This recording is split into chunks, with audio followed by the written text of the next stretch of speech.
Salam sejahtera, anda bersama saya Reza Zulkafli dan ini Niaga Awal. Kita mulakan dengan perkembangan dalam negara. Peningkatan dalam tahap kesihatan rakyat Malaysia adalah tidak sekata dan dipengaruhi faktor termasuk pendapatan dan juga pekerjaan. Menurut laporan Social Inequalities and Health in Malaysia terbitan Khazanah Research Institute, KRI, ini biarpun berlaku peningkatan tahap kesihatan dan jangka hayat berbanding beberapa dekad lalu.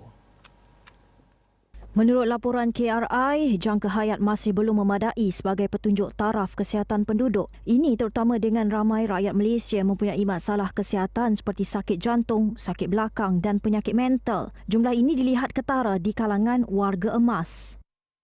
Tambahnya, selain perbezaan kesihatan antara jantina, kumpulan etnik dan negeri, ketidaksamaan kesihatan rakyat juga dikesan berdasarkan pendapatan dan pekerjaan. Hasil kajian turut menunjukkan tahap kesihatan berkait rapat dengan status sosioekonomi dengan golongan berpendapatan rendah cenderung mempunyai tahap kesihatan yang lebih rendah. Contohnya, kadar penghidap darah tinggi bagi isi rumah B20 ialah 38.3%, manakala kadar bagi isi rumah T20 ialah 27.1%. Corak ini juga dilihat bagi masalah kesihatan mental dengan kumpulan pendapatan terendah mempunyai masalah kesihatan mental yang tinggi berbanding dalam kumpulan pendapatan tertinggi. Kajian juga dapati sebilangan besar tenaga kerja Malaysia mempunyai masalah kesihatan. Pada tahun 2015, 1 daripada 3 pekerja swasta, bekerja sendiri dan pekerja tanpa gaji atau suri rumah dan 1 dari 4 pekerja kerajaan atau separa kerajaan dianggarkan mempunyai masalah kesihatan mental. Kesihatan turut dipengaruhi beberapa faktor termasuk pendapatan dan jenis pekerjaan. Tambahnya, dasar kerajaan perlu memainkan peranan penting untuk merapatkan jurang kesihatan. Dan pagi ini kita akan menumpukan kepada beberapa dapatan terutama berkaitan sosioekonomi dan juga bagaimana ini beri impak kepada produktiviti, kualiti hidup kumpulan individu yang dikaji bersama dengan penyelidik Khazanah Research Institute dan juga pengarang bersama Puteri Marjan Megat Muzaffar dan juga Jarud Ramadan Khalidi. Puteri, pertama sekali laporan ini mendapati individu dengan pendapatan rendah, kualiti kesihatan mereka ataupun tahap kesihatan mereka lebih rendah daripada individu berpendapatan tinggi. Kenapa? Ya betul, tapi saya rasa kita share lah bagaimana yang nak bincangkannya ni. Jarud, boleh tolong bincangkan antara kaitan pendapatan dan juga kualiti kesihatan? Ya, jadi saya boleh take over. Jadi apa yang kita dapat daripada laporan ni, apa yang kita tunjukkan ialah kita lihat bahawa pendapatan dengan taraf kesihatan sangat berkait rapat. Contohnya kalau kita tengok kepada jangka hayat negeri. Negeri yang berpendapatan lagi tinggi berdasarkan KDNK per kapita jauh lebih tinggi jangka hayatnya berbanding dengan negeri-negeri yang berpendapatan lebih rendah. Tapi kita tak boleh fokus kepada jangka hayat juga sahaja. Kita juga kena tengok kepada specific health outcome. Contohnya penyakit seperti kencing manis, penyakit darah tinggi, tekanan darah tinggi, kolesterol tinggi. Benda-benda ni ataupun dipanggil penyakit tidak berjangkit yang merupakan antara penyumbang terbesar kepada beban kesihatan, beban penyakit negara, burden of disease. Dan ini bukan fenomena yang asing daripada perbincangan isu kesihatan dunia. Kalau kita tengok kepada negara seperti Amerika Syarikat, di Eropah, negara-negara yang sudah teliti fenomena ketidaksamaan kesihatan ini, kita dapat tengok trend yang sama dan trend ini dipanggil social gradient in health. Jadi tadi saya, kalau tak silap saya tanya juga kenapa benda ini terjadi. Banyak faktor yang menentukan kesihatan seseorang. Sudah tentu kita kena tengok kepada sistem kesihatan negara. Sistem kesihatan negara merangkumi aspek-aspek seperti akses kepada penjagaan kesihatan, kualiti penjagaan kesihatan, tetapi apa yang menentukan kesihatan sebenarnya lebih dari itu.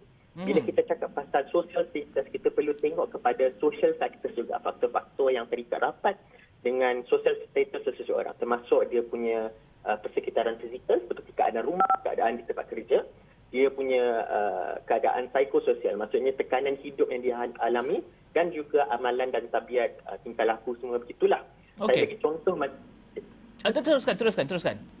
Okey, sorry. Okay. Saya bagi contohlah, kalau kita tengok kepada keadaan rumah contohnya, kita nampak perbezaan dari segi status sosial. Golongan yang berpendapatan rendah cenderung kongsi tempat tinggal untuk kurangkan kos sewa, untuk kurangkan kos bil api, bil air, dan ini juga bermaksud mereka terpaksa hidup dalam keadaan yang agak sesak, contohnya satu bilik mungkin share 2-3 orang, kita dapat lihat semasa pandemik ini perkara-perkara seperti itu penting untuk langkah pencegahan daripada dijangkiti penyakit seperti COVID-19. Dari segi pemakanan pula, sekarang kita lihat bahawa sudah tentu makanan di Malaysia affordable.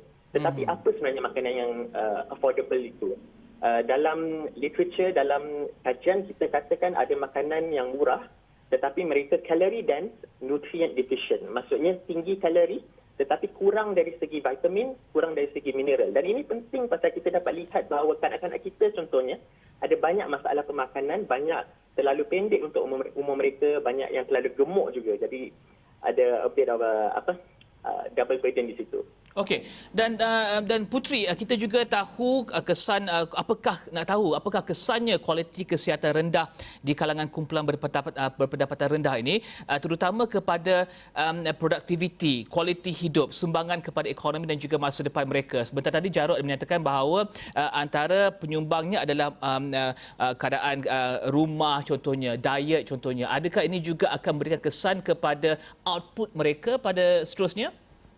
Ya, so seperti yang dibincangkan dalam laporan kami, ada perkaitan antara kerja dengan juga kesihatan juga berkait rapat. Sebagai contoh, macam yang dibincangkan, kerja ni ada banyak cara dia boleh membantu kita untuk improve dalam kesihatan tapi juga boleh memudaratkan. Sebab dia boleh membuatkan kita dia boleh memberikan kita mendedahkan kita kepada risiko fizikal, sebagai contoh risiko di tempat kerja dan kemalangan dan sebagainya. Tapi pada masa yang sama, seperti yang Jarod cakap tadi, risiko dari sudut psikososial, iaitu tekanan mental seperti depression, anxiety dan sebagainya. Dan mengikut perkiraan kami, seperti yang dibicarakan dalam laporan, benda ini boleh memberi kesan kepada ekonomi dan juga di tempat kerja. Sebagai contoh, bayangkan kalau macam kita mempunyai depression ataupun kita mempunyai masalah kesihatan dan kita tak dapat betul-betul fokus dalam membuat satu pekerjaan. Jadi kita tak 100% produktif. Dan benda ini boleh dikirakan dalam berapa masa tempoh hilangan hari disebabkan oleh masalah kesihatan. Sebagai contoh, untuk total 2019 dianggarkan dalam 439,000 lebih hari hilang disebabkan oleh masalah kesihatan. Dan apabila kita kirakan benda ini apabila kita kirakan dengan berapa jumlah sumbangan ini daripada sudut GDP, dan negara boleh hilang dalam rata-rata 20.4 bilion ringgit. Dan ini sebenarnya actually adalah conservative estimate tau. Ini adalah apa yang negara akan hilang kalau kita tak dapat bekerja dengan sepenuhnya. Tapi ini tak termasuk macam berapa kos yang kita perlu keluarkan untuk rawatan, untuk tujuan merawat dan sebagainya. Dan saya juga dapati daripada laporan ataupun siaran media yang dirangkumkan ataupun merangkumkan laporan tersebut bahawa pada tahun 2019 pekerja tanpa gaji suri rumah mempunyai kadar hipertensi tertinggi berbanding kumpulan pekerja lain. Pekerja swasta 18% contohnya dan juga bekerja sendiri pada kadar 30.7% hipertensi tersebut. Ini tentunya membimbangkan kerana pada ketika ini ibu golongan wanita yang tinggal di rumah untuk menjaga keluarga juga terbeban akibat COVID-19 yang melanda ekonomi pada ketika ini. Menurut laporan UN, wanita berkali ganda mendapat bebanan akibat daripada COVID-19 ini berbanding dengan lelaki kerana tanggungjawab mereka kepada keluarga, kepada anak. Malah wanita yang bekerja juga harus menguruskan rumah tangga mereka. Kenapa wanita pekerja tanpa gaji suri rumah mempunyai kadar hipertensi tertinggi? Apa sumbangan utama yang menyumbangkan kepada hipertensi tinggi ini? Jairat ataupun Marjan, siapa yang ambil? Okey, jadi macam kalau kita tengok macam kajian antarabangsa dia menunjukkan macam bila keadaan suasana kerja itu tidak baik dan benda itu boleh membuatkan kita untuk lebih tinggi risiko untuk menghadapi masalah kesihatan. Dan ini juga termasuk kepada golongan-golongan yang lebih mudah, lebih tinggi risikonya seperti yang Iza cakap tadi, macam perempuan, wanita-wanita yang suri rumah, pekerja yang tidak berbayar. Sebagai contoh, kalau kita tengok macam ikut statistik pun, memang wanita, kalau kita tengok golongan pekerja yang dalam sektor tidak formal, golongan wanita adalah lebih tinggi sebanyak 10.9% berbanding dengan lelaki 6.3%. Jadi macam mereka lebih terdedah kerana bebanan kerja mereka lebih tinggi berbanding dengan golongan lelaki. Dan benda ini telah dikupas dengan lebih lanjut dalam laporan KRI pada tahun lepas dalam Time Use Survey. Iaitu sebab kadang-kadang macam bila kita bincangkan daripada sudut polisi, kita macam ada masalah di mana polisi itu tidak dibincangkan dengan selari. Sebagai contoh, kita menggalakkan wanita untuk pergi contribute, participate in the labour force. Maksudnya mereka masuk ke dalam golongan bahagian arena kerja. Tapi pada masa yang sama kita tak bincangkan apakah maksudnya kepada mereka daripada sudut childcare. Siapakah yang akan menanggung beban untuk menjaga keluarga. Dan benda ini especially kita nampak dalam bila berlakunya COVID di mana ibu bapa terpaksa duduk di rumah dan terpaksa bekerja. Tapi pada masa yang sama mereka masih lagi perlu menjaga anak. Jadi macam mana daripada sudut, bagaimana daripada sudut mereka nak balance antara work dengan life balance tu. Sebagai contoh, macam bila kita tengok apakah punca-punca seseorang itu boleh menghadapi tekanan masalah mental disebabkan pekerjaan. So dia adalah kepada, antaranya adalah masa bekerja yang tidak tetap. Sebagai contoh, ibu bapa perlu bangun menyiapkan anak-anak. Tapi bila masanya mereka ada masa untuk nak buat kerja itu, adakah waktu tengah malam, adakah waktu anak tengah tidur. Jadi benda tu tidak menentu. Lagi-lagi bila adanya perubahan di mana kita trend untuk work from home, dan adakah ada satu expectation di mana pekerja itu boleh dihubungi bila-bila masa. Maksudnya macam saya tahu anda di rumah, anda tidak pergi ke mana-mana, adakah maksudnya anda perlu buat kerja 24 jam. Dan ini adalah satu benda yang perlu kita bincangkan dengan lebih lanjut lagi. Dan Jared, tentunya ini memberikan kesan kepada isi rumah, kepada individu tersebut dalam 3, 4, 5 tahun akan datang daripada segi kualiti hidup mereka. Kerana jika mereka berpendapatan rendah, laporan juga menyatakan bahawa pilihan untuk penjagaan kesihatan kerajaan ataupun swasta juga berbeza dengan kumpulan berpendapatan rendah. Pilihan mereka untuk penjagaan kesihatan lebih tinggi bergantung kepada kerajaan berbanding dengan kumpulan T20 contohnya. Mungkin Jared boleh terangkan apakah kesan ketidaksamarataan kesihatan ini dalam 5-10 tahun akan datang. Adakah jurang ketidaksamarataan tersebut akan lebih meluas kerana ia juga berikan kesan kepada pendidikan, kepada akses ekonomi yang lain? Ya. Sebelum saya jawab tu, saya rasa Rizal ada cakap mention pasal pilihan dalam penjagaan kesihatan. Saya rasa itu poin yang sangat penting. Bila kita cakap pasal pilihan, ada macam there's some truth to that lah. Bila kita cakap pasal golongan berpendapatan rendah, contohnya mereka tak mampu untuk pergi mendapat penjagaan kesihatan di tempat private sector, jadi mereka memerlukan rawatan di penjagaan kesihatan awam sahaja. Tetapi contohnya katalah mereka duduk klinik paling dekat ialah klinik swasta. Bagaimana macam tu? Jadi itu satu perkara yang kita perlu lihatlah dari segi pilihan rawatan untuk rakyat, lagi-lagi rakyat yang berpendapatan rendah.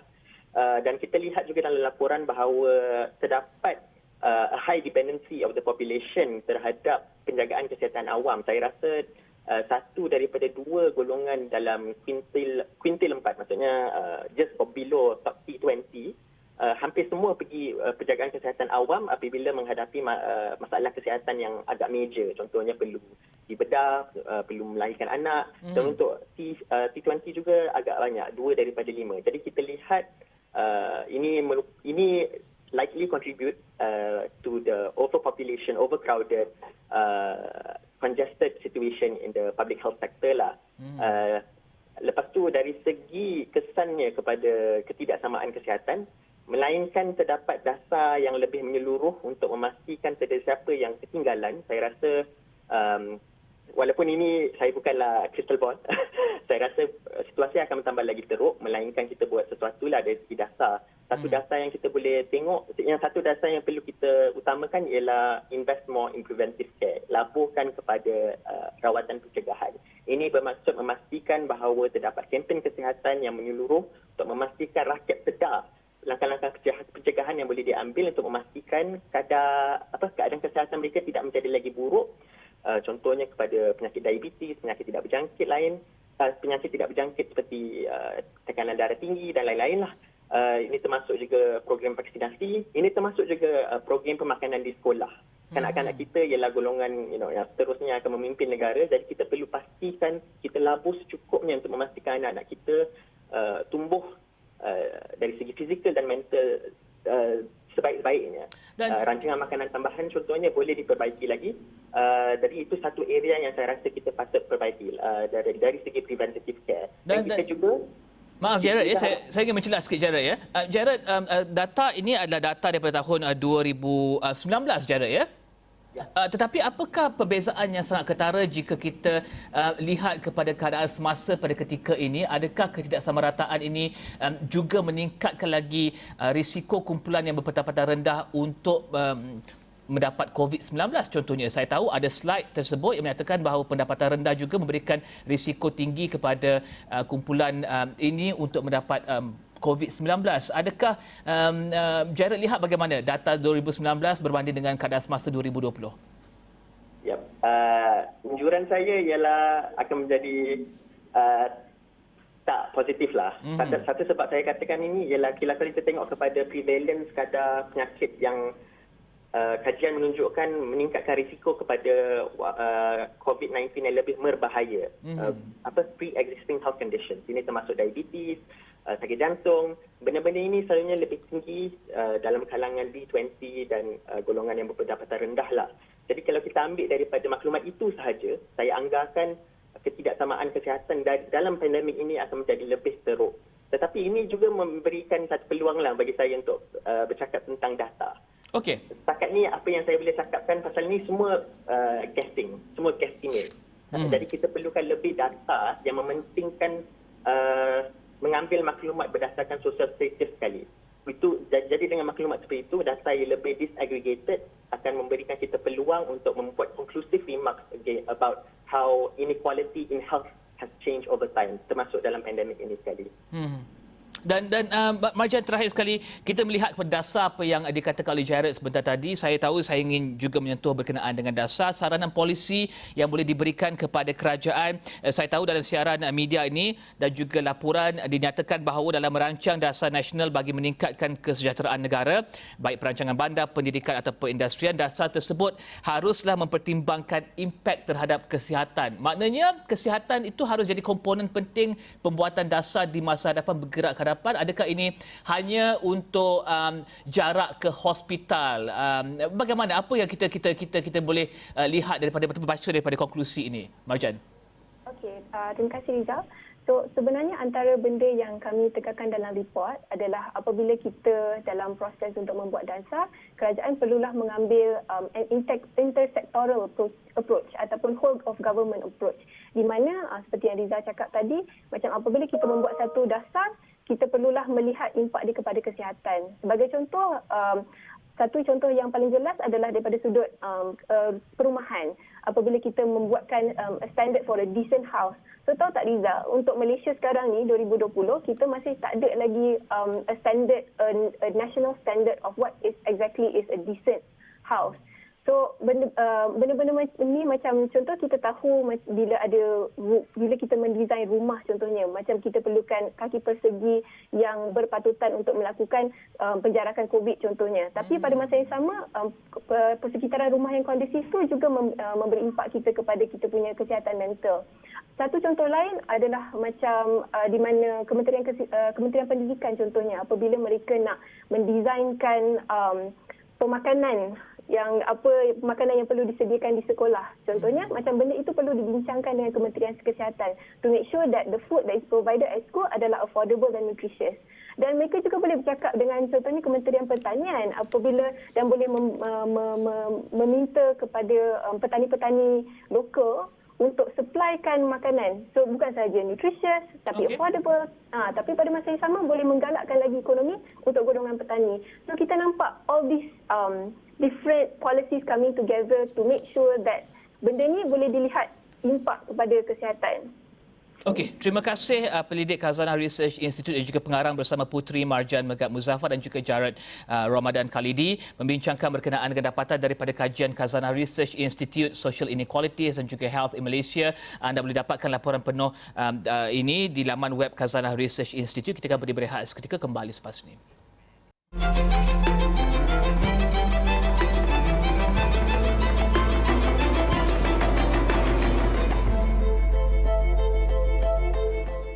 Bertemu kembali dengan sedikit perkembangan antarabangsa, saham di pasaran global meningkat ke paras tertinggi dan dolar jatuh ke paras terendah dalam 2 tahun setengah dengan pelabur ambil kira kelulusan pertama vaksin di UK.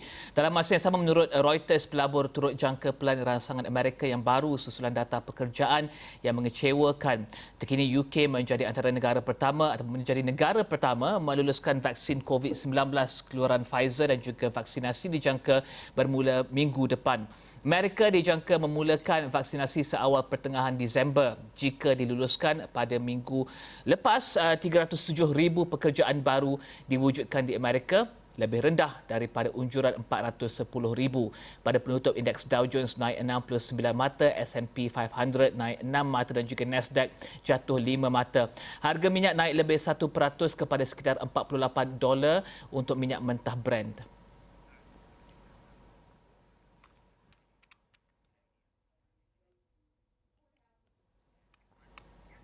Dan pandemik COVID-19 dan pelaksanaan Perintah Kawalan Pergerakan PKP tidak mengekang orang ramai daripada berbelanja, malah pengguna lebih terdorong untuk berbelanja di dalam talian. Ketua Bahagian Perniagaan Shopee Malaysia, Zedli, berkata perubahan trend pengguna itu mendorong perniagaan termasuk dalam sektor perusahaan kecil dan sederhana PKS untuk beralih kepada platform e-dagang bagi memudahkan proses urus niaga.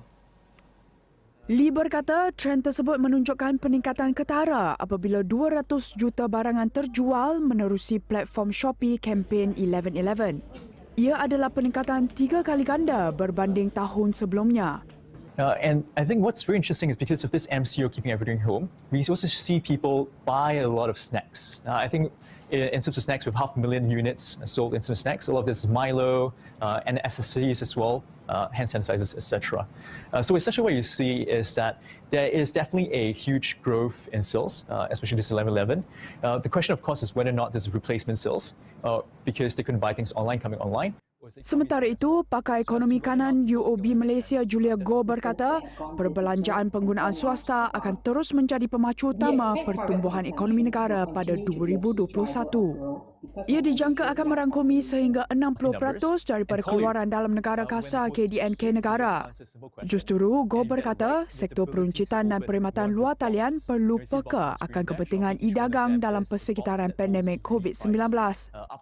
Actually, the growth was already very robust, very high before the pandemic. It was high single digits.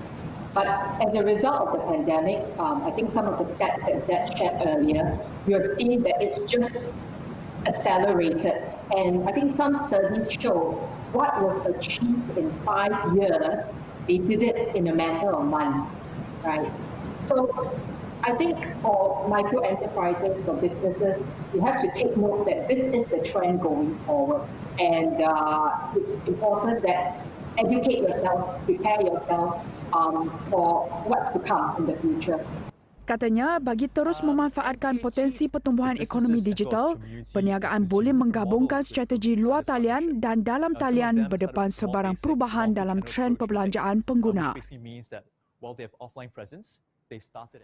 Dan paparan itu mengakhiri Niaga Awani untuk pagi ini. Teruskan bersama kami di Astro Awani, berita segenap dimensi. Saya Riza Zulkapli. Salam hormat.